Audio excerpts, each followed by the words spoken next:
अस्सलाम वालेकुम dear students and viewers. उम्मीद करता हूँ आप लोग खैरियत से होंगे, ठीक ठाक होंगे। आज फेडरल बोर्ड के केमिस्ट्री के यूनिट नंबर 3 एटॉमिक स्ट्रक्चर के लेक्चर नंबर 5-6 मैं रिकॉर्ड करने जा रहा हूँ। इसमें हम पढ़ेंगे defects in Rutherford atomic model. अब रदरफोर्ड एटॉमिक मॉडल में ये जो डिफेक्ट्स है, एग्ज़ाम में आपके पास पेपर में डिफेक्ट्स के साथ मतलब डिफेक्ट्स का वर्ड आ सकता है, या ड्रॉबैक्स इन रदरफोर्ड एटॉमिक मॉडल आ सकता है, या डीमेरिट्स इन रदरफोर्ड एटॉमिक मॉडल आ सकता है। तो रदरफोर्ड एटॉमिक मॉडल के जो डिफेक्ट्स हैं वो दो हैं। तो ये तो आपके पास रदरफोर्ड एटॉमिक मॉडल है जो कि इसने हमें दिया है। ये इसका न्यूक्लियस है, ये इसके सर्कुलर पाथ्स है, ये इसमें इलेक्ट्रॉन। रदरफोर्ड एटॉमिक मॉडल में जो दो पॉइंट्स है डिफेक्ट्स है वो ये है कि क्लासिकल फिज़िक्स कह रहा है कि जो इलेक्ट्रॉन है वो एक चार्ज पार्टिकल है। क्लासिकल फिज़िक्स की वो ब्रांच है जिसमें हम किसी भी बॉडी के फोर्स, मोशन और वेलोसिटी को माइक्रोस्कोपिक लेवल पे पढ़ते हैं। इसको हम क्लासिकल फिज़िक्स कहते हैं। और क्लासिकल फिज़िक्स ये सजेस्ट करता है कि चूँकि इलेक्ट्रॉन जो है एक चार्ज पार्टिकल है, जब वो न्यूक्लियस के अराउंड कंटिन्यूस मोशन या कंटिन्यूसली रिवॉल्व कर रहा है, तो कंटिन्यूस रिवॉल्व होने की वजह से इसकी एनर्जी क्या होती है, कम होती है।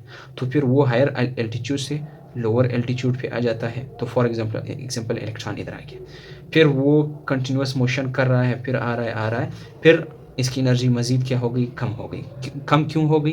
क्योंकि कंटिन्यूस मोशन की वजह से इसकी एनर्जी जो है वो रिलीज़ हो रही है। वो क्या हो रही है? रिलीज़ हो रही है, कम हो रही है। यानी जब कोई भी बॉडी जो है वो मोशन कर रहा होता है तो इसकी एनर्जी क्या हो रही होती है, कम होती जा रही होती है।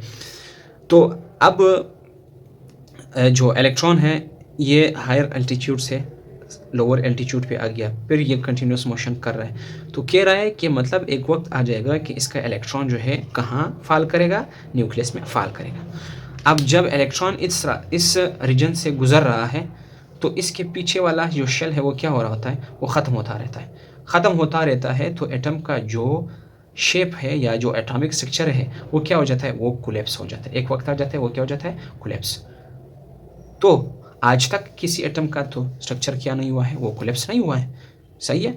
तो ये एक इसकी डिफेक्ट्स है। दूसरा डिफेक्ट इसमें यह है कि अगर इलेक्ट्रॉन जो है वो कंटिन्यूसली अपना एनर्जी जो है वो रिलीज़ कर रहा है, या इलेक्ट्रॉन है एक शेल में क्या कर रहा है, वो रिवॉल्व कर रहा है। कंटिन्यूसली रिवॉल्व करने की वजह से ये कंटिन्यूसली वो क्या कर रहा है, एनर्जी को रिलीज़ कर रहा है। जब एनर्जी इससे रिलीज़ हो रही है तो ये जो एनर्जी रिलीज़ हो रही है उससे जो स्पेक्ट्रम मिलता है, यानी एनर्जी का जो बैंड मिलता है, एनर्जी का जो स्पेक्ट्रम मिलता है, तो वो कंटिन्यूस स्पेक्ट्रम होना चाहिए। क्योंकि इलेक्ट्रॉन कंटिन्यूसली क्या कर रहे हैं, रिवॉल्व कर रहे हैं और कंटिन्यूसली अपनी एनर्जी रिलीज़ कर रहे हैं बाहर। तो इसका जो स्पेक्ट्रम है, स्पेक्ट्रम क्या है, बैंड ऑफ लाइट है, बैंड ऑफ लाइट। तो इसका जो स्पेक्ट्रम है वो कौन सा होना चाहिए, कंटिन्यूस स्पेक्ट्रम होना चाहिए। लेकिन जो एटम का जो स्पेक्ट्रम है या एटॉमिक जो स्पेक्ट्रम है वो कंटिन्यूस स्पेक्ट्रम नहीं है। वो कौन सा स्पेक्ट्रम है, वो लाइन स्पेक्ट्रम है।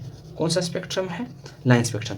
यानी कंटिन्यूसली वो एनर्जी को इमिट नहीं कर रहा है, बल्कि एनर्जी को वो रुक के दे रहा है। अभी फॉर एग्जांपल बैंड स्पेक्ट्रम मिला, फिर सेकेंड या सेकेंड से कम वक्त के लिए स्पेक्ट्रम क्या हो जाता है, डिसअपियर हो जाता है। फिर जो है फिर अपीयर हो जाता है, फिर डिसअपियर हो जाता है, फिर वो अपीयर हो जाता है।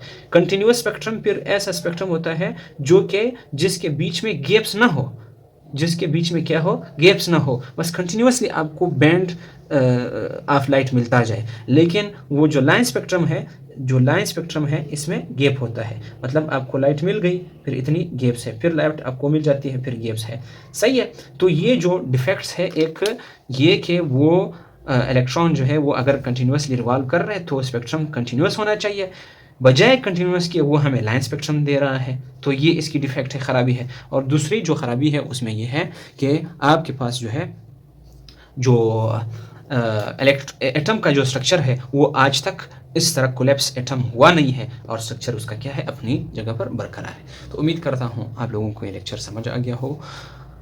अगर लेक्चर समझ आ जाए तो वीडियो को लाइक करें, शेयर करें अपने दोस्तों के साथ और चैनल को ज़रूर सब्सक्राइब करें ताकि हमारी हौसला अफजाई होता रहे और ऐसे लो बेस्ड लेक्चर्स और कंटेंट्स हम आपके लिए लाते रहें। Thank you.